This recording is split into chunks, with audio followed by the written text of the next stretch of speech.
वंदे पुरुषोत्तमम। आज का जो विषय है, अधिकांश कुछ लोगों का, जिन लोगों की दृष्टि केवल गलत सत्य को गलत ढूंढ करके निकालना और उसके कुप्रचार से समाज में भ्रांति फैलाना, और जिस भ्रांति से प्रकोपित व्यक्ति जीवन में अनेक धोखा खाते हैं, लेकिन वास्तव में जिन्होंने अमृत रस का आस्वादन लिया है, दुनिया के सब लोग खड़ा होकर अगर बोले कि ये कड़वा है, तो आस्वादन किया हुआ व्यक्ति कभी भी इस बात को स्वीकार नहीं करते हैं। ऐसे ही एक घटना को लेकर के आया हूँ। कुछ लोगों का जो सोच है, जो थॉट है, सत्संग में ठाकुर अनुकूल चंद्र को पैसा देना पड़ता है या ये कौन सा धर्म है।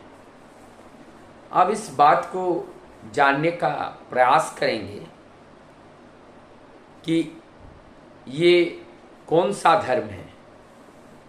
सबसे पहले मैं यहाँ पर धर्म की व्याख्या एवं फिलोसॉफी ऑफ श्री ठाकुर अनुकूल चंद्र के दिव्य जीवन में उनके जो दर्शन हैं, उसमें ठाकुर जी ने क्या बोले हैं, उस बात को, धर्म की व्याख्या को जानेंगे। शास्त्र में हम लोग जानते हैं, धारयते इति धर्म, जो धारण कर किया जाता है वही धर्म है।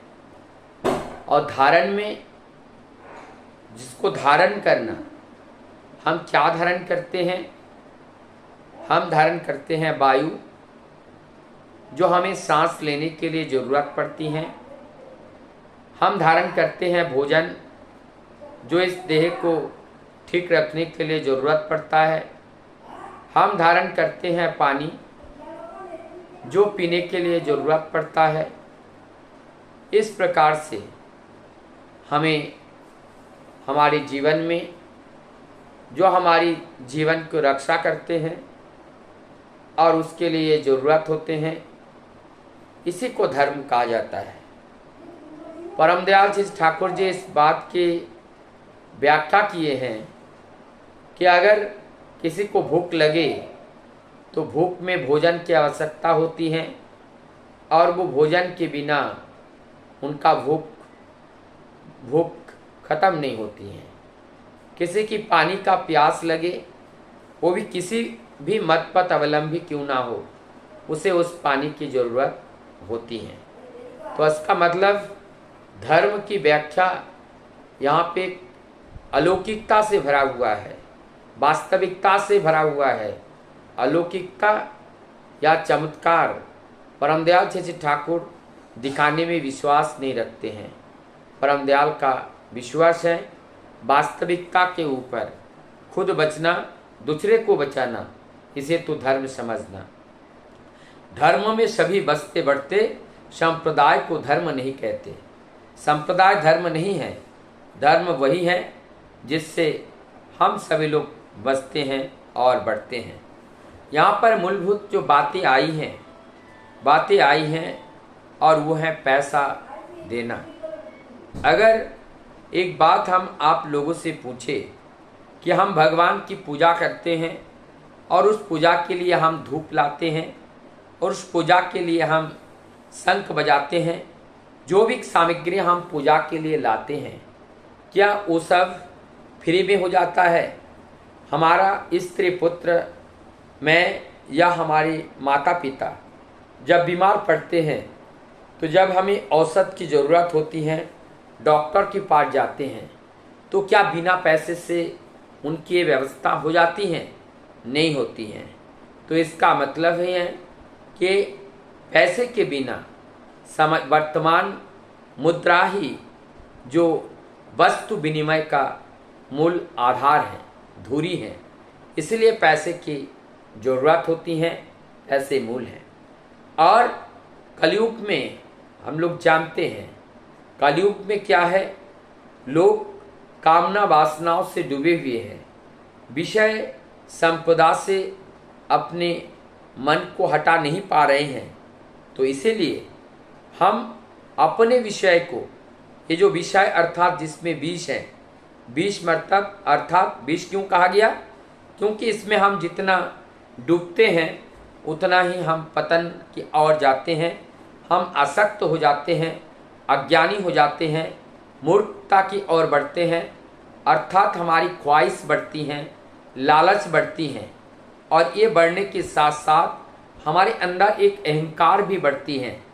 तो ये लोलुपता बढ़ता है, अहंकार बढ़ता है, और ये लोलुपता और अहंकार बढ़ने के कारण से हमारी अज्ञानता का जो पट्टी है, जो चादर है, वही हमारी आँख में लग जाता है।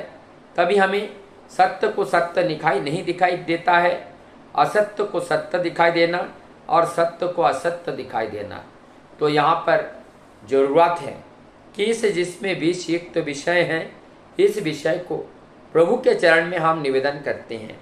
इसलिए प्रभु को जो निवेदन करते हैं हम लोग क्या कहते हैं, भोग। भोग का मतलब ही है हमारी जो आकांक्षा है, हमारे जो विषय हैं, हमारी जो आसक्त हैं, एवं हमारे सारे अवगुण के रूप में वो विषय, वो विष बन जाता है, और वो अर्थ के रूप में उनके चरण में हम निवेदन करते हैं। और इस निवेदन के माध्यम से हमारे जीवन की सारी अवगुण प्रभु के चरण में हम नौसावर कर देते हैं। प्रभु नीलकंठ है, जैसे भगवान शिव विष पी करके हजम किया था, ठीक उसी प्रकार से परम दयाल जो इस धरा पर कल की अवतार के रूप में आविर्भाव हुए हैं, क्योंकि हमारी जो कालिमा है उस कालिमा को दूर करने के लिए। तो यहाँ पर उस विषय रूपी, उस विषय को हम भोग के रूप में प्रभु के चरण में देते हैं, और वो प्रसाद बन करके हमें अमृत तत्व को लाभ कराते हैं। तो ये जो हमारी जो इष्ट भृति है, इष्ट भृति का अर्थ है कि प्रभु ने, जिन्होंने हमें इस दुनिया को दिखाया, जिन्होंने हमें इस पृथ्वी पर आने के लिए माँ को दिया, पिता को दिया, और उन्हीं के माध्यम से हम इस धरती पर आ पाए हैं। तो जब हम इस धरती पर आए हैं, जिन्होंने हमें दया करके इस मनुष्य तन को दिया है, क्या उनके लिए हमारा कोई कर्तव्य नहीं है? हम परिवार में रहते हैं, हमारे पिता माता के द्वारा हम पृथ्वी पर आए हैं, तो हमें माता पिता के लिए क्या कोई कर्तव्य नहीं है? हमारे छोटे भाई बहन एवं आसपास के लोगों के लिए क्या कर्तव्य नहीं है? यदि इसके लिए अगर कर्तव्य हैं, तो जिन्होंने पूरे दुनिया को रचा, जिन्होंने हमें रचा, हमारे माता पिता, परिवार, परिजन, समाज, राष्ट्र, संपूर्ण ब्रह्मांड, अनंत ब्रह्मांड की रचना जिन्होंने किया, तो वो पूजनीय नहीं है? उनके लिए हमें कुछ करने की ज़रूरत नहीं है। जिन्होंने हमें जन्म दिया, उनको भोजन कराने का अधिकार हमारे पास है, उनको देखभाल करना। लेकिन जिन्होंने समस्त जगत को सृजन करके हमारे जीवन की हर आवश्यकताओं को पूरा किया, क्या उनके लिए हम कुछ भोग के रूप में लगा नहीं सकते हैं? और वो जो भोग के रूप में हम जो नौचावर करते हैं, वही हमारी जीवन की अमर गाथा को पूरा करते हैं, वो हमारी जीवन की सुंदरता को बढ़ाते हैं। ये परमपिता कभी भी हमसे हम जो देते हैं उनको कभी बेकार जाने नहीं देते हैं। उनके बदले में कुछ ना कुछ वो हमें देते रहते हैं, और उनकी दया से ही हमें प्राप्त होती है और उस आनंद का उपभोग होता है। वास्तव में हमें केवल पैसा नज़र आता है, लेकिन वो भोग नज़र नहीं आते हैं कि जिन्होंने जो हमने भोग को दिया और वो प्रसाद के रूप में हमें वापस आया। इस बात को जब हम समझ नहीं पाते हैं, वास्तविक रूप से हम अपने जीवन को चला नहीं पाते हैं। तो जिन लोगों ने इस तरीके से सोचा है, वो नहीं जानते हैं। जिन्होंने हम कहीं से कोई चीज़ लाते हैं तो किराए पे लाते हैं, तो महीने के हिसाब से उसने कुछ ना कुछ देना पड़ता है, और जिन्होंने हमारी किराए का इस देह को दिया, उस मालिक को क्या कुछ देना ज़रूरत नहीं है? ज़रूरत हमें समझना नहीं चाहिए, क्योंकि उन्होंने ही अंततगतवा हमें इस पृथ्वी पर इस सारी दुनिया के रूप दर्शन करने का सौभाग्य प्रदान किया है। उनका भी तो अधिकार बनता है कि इस सृजन प्रगति में जो कार्य हैं, जो कार्य चल रही हैं, उस कार्य में जो लोग फंसे हुए हैं, उन फंसे हुए लोगों को उद्धार करना। इसलिए परम दयाल से ठाकुर जी कहते हैं कि हम इस बार सबको ले जाने के लिए आए हैं, किसी को छोड़ने नहीं जाएंगे।